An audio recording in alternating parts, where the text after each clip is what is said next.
All right, good morning to you. It's Daybreak at iFiber One News Radio.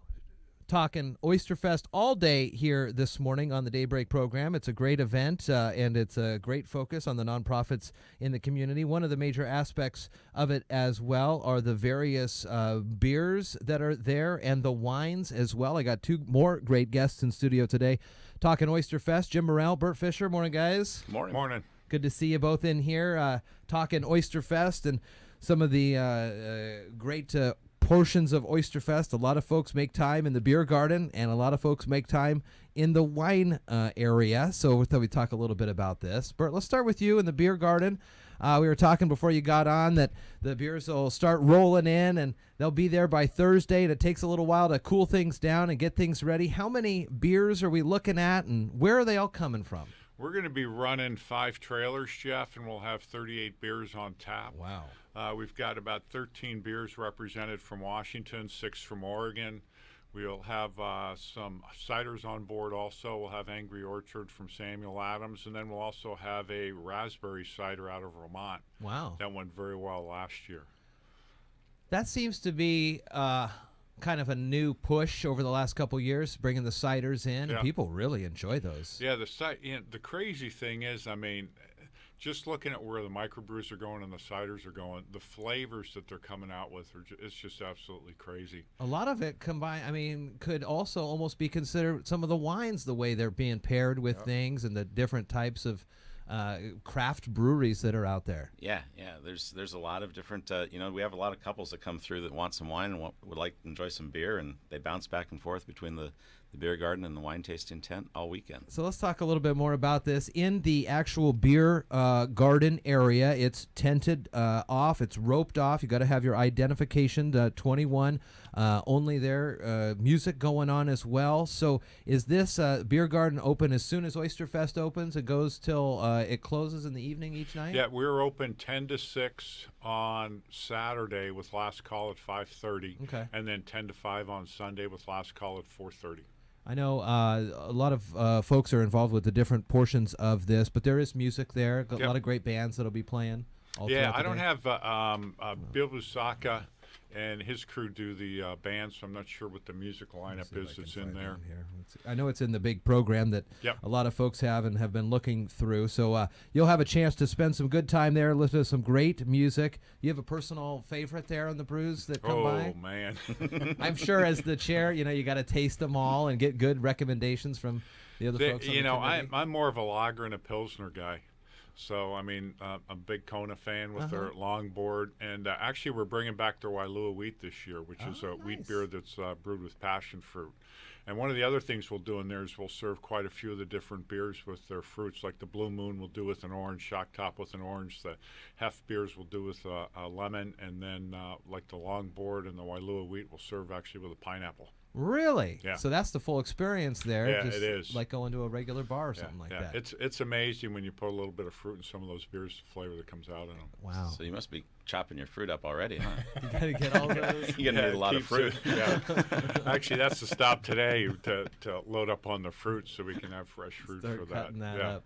Jim, let's move on to the wine. Every year, Oysterfest distinguishes one winery with the Oysterfest label. Who gets it this year? This year it's Scatter Creek Winery. Okay. Yeah, they have 2 wines that have the Oysterfest label on, a Peach Breeze and a Dave's Ragin' Cajun Red.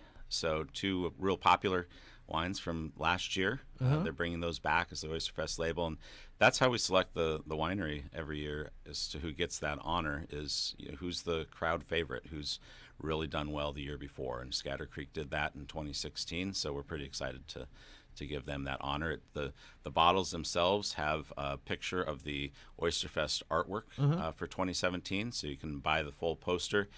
You can also buy a bottle of wine, a couple bottles of wine to go along with that poster. And Are there tastings available for folks on this one too? yes, absolutely. So that's the 19 wineries that we have there. All provide tastings. We have 77 different wines altogether. Wow. That people can give a try. They're either $2, $3, or $4. The majority are $2 and $3 for a taste.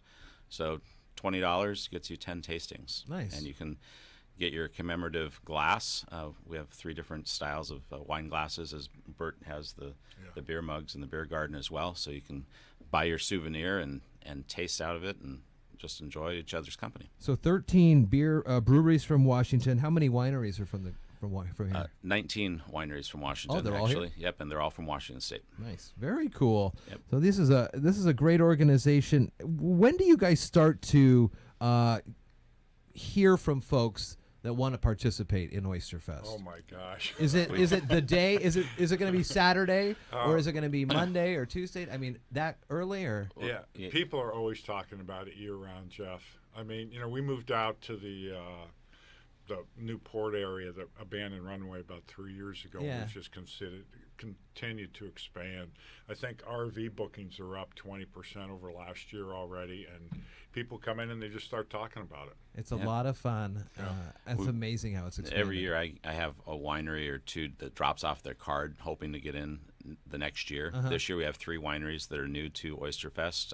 The Davenport Winery from Woodinville, Prosser Valley Vineyards from Eastern Washington, and then Harbinger Winery, which is the northwesternmost winery in the continental United States, up in Port Angeles. So wow. pretty excited to have more of the Olympic Peninsula represented. Of course, we have our really good wineries here from Mason County with Walter Dakin and Mosquito Fleet, Hoodsport, and Stottle Winery has a tasting room up in Hoodsport as well. So they're all going to be here this weekend. Jim mentioned the prices of the tasters, and then he also alluded to a beer stein or something. We have that Pilsner glass, 16-ounce glass. So we sell those for $6. Those sell out fast too. I think we ordered close to 2,300 glasses this year, and we usually sell those out. Wow. So we've got dated ones, and then we've got a backup of some undated ones. And then the beer tickets this year are $6. So we've been $5 for about, I think, 4 years or so, and we've absorbed some increases every year. And then this year we finally had to move them up to $6. So beer tickets are $6, glasses are $6. Still a pretty good price for a brew. Yep. Yeah, it is. There are events happening as well. I want to make mention of the Friday night Oyster Funk, and although the wine and beer areas may not be fully open, but there's going to be music in that area. Yep. Yeah, that's put on by the Shelton Club, and their event runs from 6 to 10, and music starts at 7. Okay. Great new opportunity to utilize the site and to support Shelton Rotary as well. Psychedelic Shadow Show always puts on a great performance, and they'll be there for sure. Back to the 19 Washington wineries. Is it capped at 19 for a reason, and there's just not the ability to bring in folks from other parts of the country? If I could convince Evan and Gary Schoiten and Max Folsom to get me a bigger tent, we would have more wineries, but it's pretty much a space consideration at this point. Do they even make bigger tents than the ones that you guys have up we there? have the largest tent in the wine tasting area. It really is amazing, the city that comes up and is coming up this week for all the folks that are coming in. What are you guys' favorite parts of Oysterfest? I think just seeing so many people having so much fun, for 2 full days. It's amazing to see how much people just relax and let their hair down and enjoy each other. The RV area is amazing, Jeff. I mean, there's people that they plan all year for either a family reunion or friendship reunion, and they set up their base camp in the RV area. And if you get a chance to walk around there, it's entertaining as heck. But it's truly, the people come and they support it. And the great thing about it is it's all local nonprofits. All the money stays locally. Yeah. I mean, and think an event that started 36 years ago, still happening today at the level and the capacity that we're at. It's pretty amazing. It really is. And great success story. $5 to get in, and then you can enjoy a big weekend full of fun. $5 for your entrance there. And then got to ask your favorite food there at Oysterfest. Everybody's get on the hot seat on this one. I think the salmon that Squaxin Island folks put together. That's one of my favorites. I have to get to every year. Wow. So. Okay.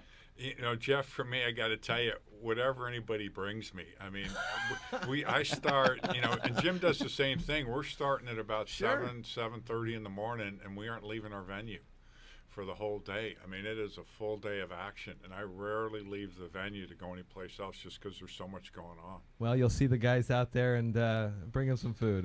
They're working hard for you. You're working hard for them. It pairs great with wine. Yeah. Bert Fisher, Jim Morrell talking beer and wine here this morning for Oysterfest. Good to see you guys. Good to see you. Thanks, Jeff. Much, Thanks for coming in.